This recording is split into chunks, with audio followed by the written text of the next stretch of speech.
मैं अपने साथियों से निवेदन करना चाहता हूं, क्योंकि ये कार्यक्रम रखने से पहले हमारे कुछ छात्रों ने, युवा साथियों ने मेरे से रिक्वेस्ट किया था कि वो अपने कुछ सवाल पवार साहब के सामने रखना चाहते हैं। तो पवार साहब आज आप लोगों के बीच में मौजूद है। हम में से कोई साथी अगर कोई सवाल पूछना चाहता है तो पवार साहब उसका जवाब देंगे आप लोगों को।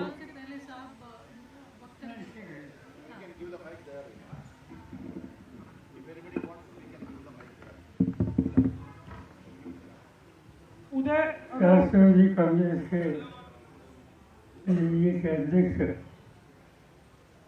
और दिल्ली के भूतपूर्व विधानसभा के स्पीकर जगदानंद शास्त्री जी,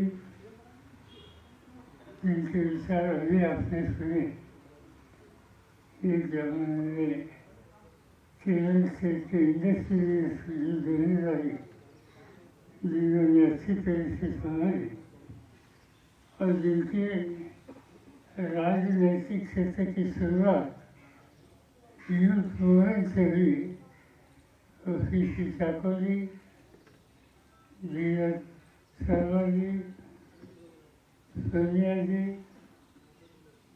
नौजवान साथियों,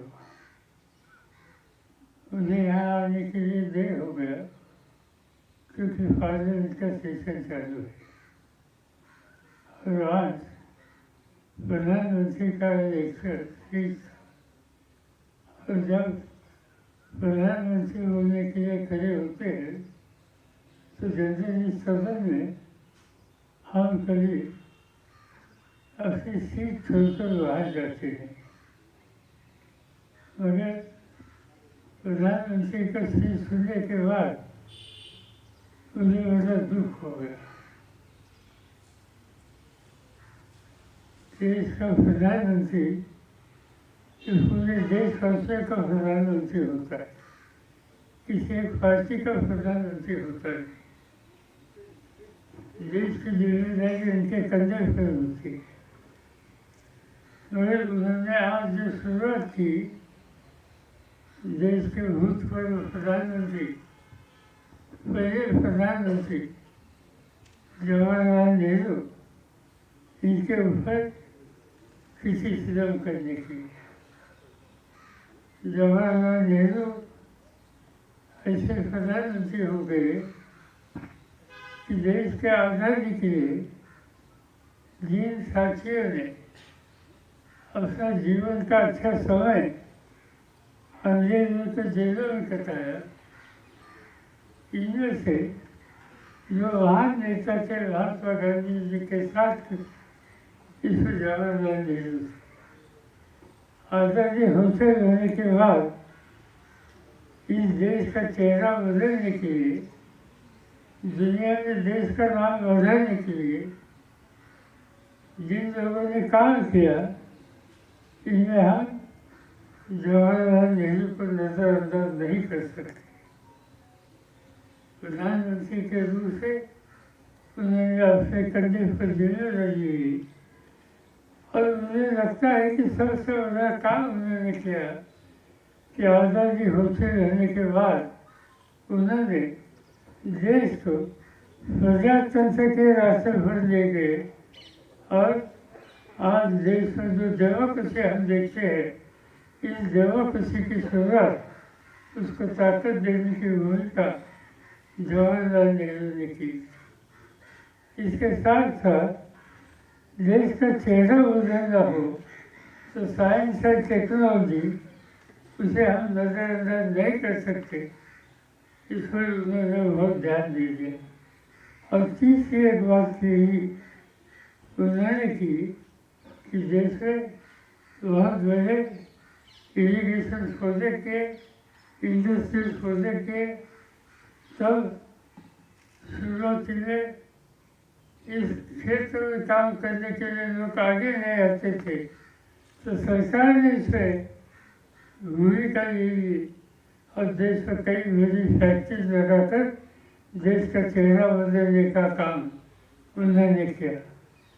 और ऐसा योगदान देने वाले प्रधानमंत्री जवाहरलाल नेहरू और आज देश के प्रधानमंत्री नरेंद्र मोदी उन्होंने सदन में अपना भाषण की जो शुरुआत की वो शुरुआत जवाहरलाल नेहरू के ऊपर किसी फिल्म करने की बात, और ये बात अच्छी नहीं है। राजनीति में अलग अलग विचारधारा होती है, उसमें भिन्नता होती है, मगर जिन्होंने देश के लिए कुछ काम किया वो हम कहीं नजरअंदाज नहीं कर सकते। चाहे जवाहरलाल नेहरू हो, चाहे लाल बहादुर शास्त्री हो, चाहे इंदिरा गांधी हो, इन सभी ने कुछ न कुछ देश के लिए अच्छा काम किया है और ये हम लोगों ने ध्यान में रखना चाहिए।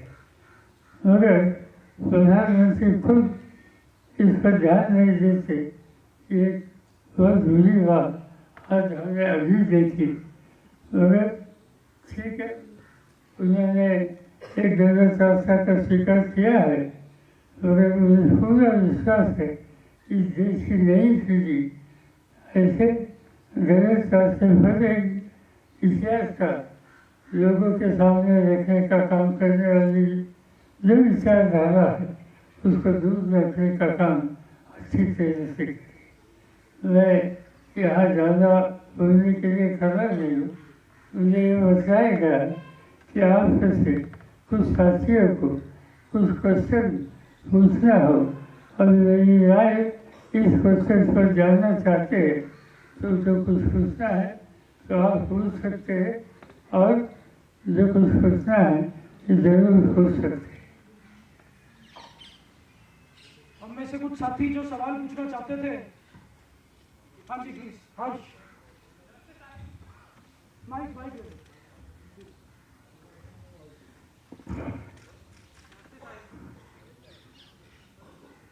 चलिए सुन सकते हैं। ऐसे ही बोल लीजिए। शायद जब यूनिवर्सिटियों को सावनी बना दिया जाए, विरोधों को इतना दबा दिया जाए कि अगर कोई विद्यार्थी विरोध करने आए तो उसके एकेडमिक के साथ साथ उसके ऊपर केसेस लगा दिए जाएं। हाल ही में 2 दिन पहले विश्वविद्यालय में, दिल्ली विश्वविद्यालय में 150 दिन से एक प्रोफेसर आंदोलन कर रही थी, उसके साथ एक छात्र जो था उसकी आवाज को दबाने के लिए उसके ऊपर चाय की पूरी चाय बनती भी खोलती भी चाय उसके ऊपर फेंक दी गई, उसको जला दिया गया। तो ऐसे में हम छात्र जो विरोध करना चाहते हैं, अपनी बात रखना चाहते हैं, रखे तो रखे कैसे? आजकल हम लोग ये देख रहे हैं अखबारों में पढ़ रहे कि कई यूनिवर्सिटी में एक क्लास तैयार किया गया है जो सांप्रदायिक विचारों का पुरस्कार करता है। जो नौजवान अपनी राय रखने के लिए आगे आता है, संघर्ष करने की बात करता है कि उनके ऊपर व्यक्तिगत हमले करके एक तरह की दहशत पैदा करने का काम कुछ शक्तियाँ कर रही, और इसकी शुरुआत मैं जानता हूँ कि दिल्ली यूनिवर्सिटी से हो गई, और ये दिल्ली यूनिवर्सिटी तक सीमित नहीं रहा। चाहे पूना हो, चाहे मुंबई हो, चाहे अन्य यूनिवर्सिटी हो, जहाँ जहाँ अपना विचार रखने का अपना अधिकार है, ये नीति लेकर जो नौजवान सामने जाता है इसके ऊपर सांप्रदायिक विचारों के जो लोग हैं नौजवान है वह हमले करते हैं, और उन्हें अनफॉर्चुनेटली यूनिवर्सिटी के कुछ अथॉरिटी समर्थन करते हैं। रास्ता एक ही है कि जो सांप्रदायिक शक्ति आज यूनिवर्सिटी में बढ़ रही है, इन सभी के खिलाफ एक जबरदस्त संगठन हम लोगों को तैयार करना होगा। जवाब को जवाब देना होगा, अहिंसा से जवाब देना होगा, मगर ये गुंडागिरी करने वाली जो एलिमेंट है इसके खिलाफ हमें मजबूती से खड़ा रहना ही होगा। और कोई? दीपक। नमस्कार साहब, मेरा एक क्वेश्चन था कि यूनिवर्सिटी जब एक है, पढ़ने वाले सभी साथी एक है, तो यूनिवर्सिटी में फीस के स्ट्रक्चर में इतना भेदभाव क्यों है? फीस स्ट्रक्चर, वो डिफरेंट कॉलेज के अंदर डिफरेंट फीस स्ट्रक्चर है, यूनिवर्सिटी एक है, स्टूडेंट्स एक है, फिर फीस स्ट्रक्चर चेंज क्यों है? सर डूसू में कैसा है, अलग अलग कैंपसेस की अलग अलग फी है। एक यूनिवर्सिटी के अंदर सारे कॉलेजेस आते हैं, दो सारे कॉलेजेस की अलग अलग फी स्ट्रक्चर है। यही क्वेश्चन है। शायद ये दिल्ली का इशू होगा कि शहर में मैं रहता हूँ, हो गया हुए वहाँ इसी स्थिति नहीं, सभी कॉलेजेस में फॉर आर्ट्स और साइंस और ये अदर टेक्निकल एजुकेशन, इसकी जो फीस होती है हमारे यहाँ कॉमन में। दूसरा मेरा सवाल ये था साहब कि नॉर्थ कैंपस जो है उसके अंदर सभी कॉलेजेस के अंदर हॉस्टल्स प्रोवाइड किए जाते हैं, बट साउथ कैंपस के अंदर कोई हॉस्टल नहीं है, ना किसी गर्ल्स कॉलेज के अंदर हॉस्टल है ना बॉयड के अंदर है।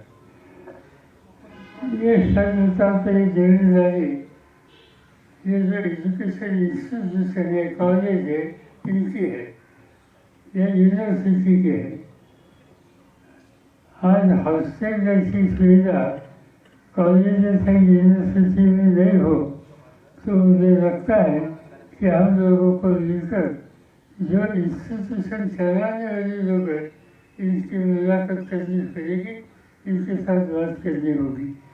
साथ साथ भारत सरकार का जो शिक्षा विभाग है, जो कंसर्न मिनिस्टर है, इन लोगों के साथ आप लोगों को लेकर हम जरूर इनसे बात कर सकते हैं, उनके सामने ये डिमांड रख सकते हैं, मगर इसके डिटेल्स आप लोगों को हमें देना पड़ेगा। हम आपको साथ लेकर यहाँ के एजुकेशन मिनिस्टर के साथ जाएंगे और ये आपकी जो शिकायत है इनके सामने रखेंगे। धन्यवाद। उदय। Very good evening, sir. Sir, my question is that the repression of opposition by the central government, which is running in nowadays, and the unconstitutional use of political institution by the current government, how much is this bad for any democracy in the world, sir? It's not only right, it's the worst. And unfortunately, this is happening in our country. Now you just try to recollect what exactly happened in Ranchi in last week. In Jharkhand, the chief minister who was taking different sides, he was arrested with this or that reason, and he is still behind bars. These type of incidences are happening in our country because those who are looking after the government at national level, their total approach is undemocratic, intolerant, and they continuously trying to do this type of issues. We have to work together and fight this type of issues. इस side से कौन? Pallavi, please mic दीजिए पल्लवी को। नमस्ते sir. पहला मेरा ये question है कि जैसे हम देखते हैं कि इनइक्वालिटी होती है यूनिवर्सिटीज़ में, ऑफ कैंपस में इतना प्लेसमेंट अपॉर्चुनिटीज़ नहीं है। अभी हमने देखा कि लेडी श्रीराम की एक लड़की को 40 लाख का पैकेज मिला है, वहीं अगर हम अदिति महाविद्यालय चले जाएं तो आप ये एक्सपेक्ट कर ही नहीं सकते कि वहाँ का कोई बच्चे को अपॉर्चुनिटी मिलेगी। अपॉर्चुनिटी तो छोड़िए, बच्चे को प्लेसमेंट में बैठने तक का प्लेसमेंट सेल ही अच्छा नहीं है हमारे कॉलेज का, तो हम कैसे एक्सपेक्ट करें कि हमें आगे एम्प्लॉयमेंट अपॉर्चुनिटीज मिलेंगी या हम बेरोजगार ही रहेंगे? आज तो स्थिति ऐसी है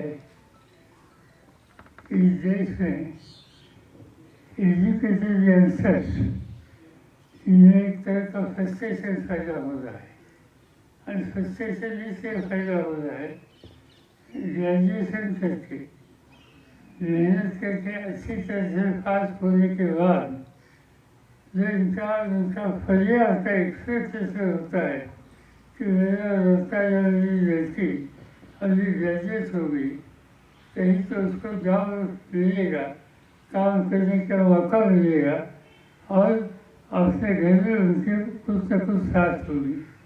मेरा अनएम्प्लॉयमेंट रेशो इतना बढ़ रहा है और आज की जो हुकूमत है इस पर ध्यान देती नहीं।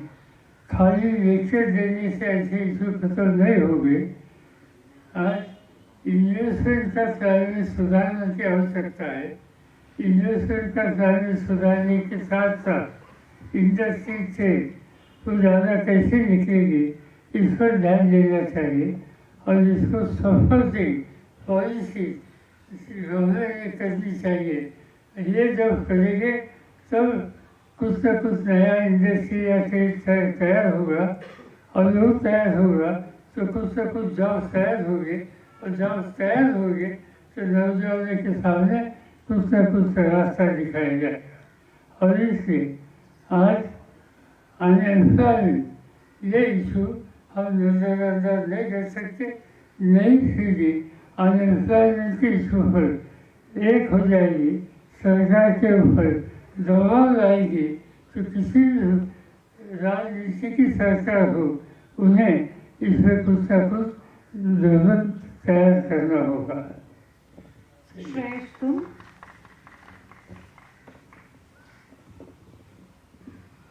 नमस्कार सर, मैं श्रेयस यादव महाराष्ट्र से यहाँ दयाल सिंह कॉलेज में पढ़ता हूँ।